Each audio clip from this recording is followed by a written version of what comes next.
Syederalun unjuk rasa mahasiswa di depan Gedung Dewan Perwakilan Rakyat Aceh Rabu pagi berlangsung ricuh.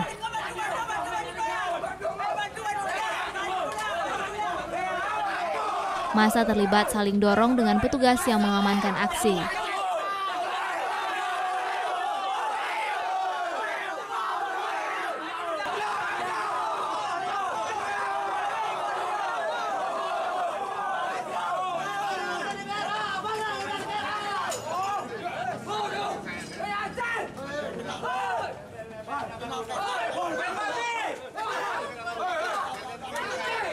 Dalam aksinya, puluhan mahasiswa dari Forum Paguyuban Mahasiswa dan Pemuda Aceh ini mengecam parlemen, DPD, dan DPR RI asal Aceh karena dinilai lemah memperjuangkan aspirasi rakyat Aceh.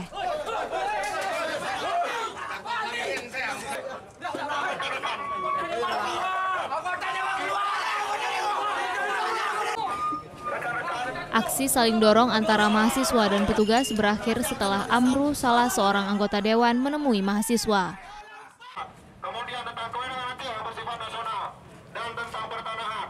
Ini adalah poin-poin yang sangat berkenaan dengan rakyat. Dari Banda Aceh, Reza Munawir, Serambi On TV.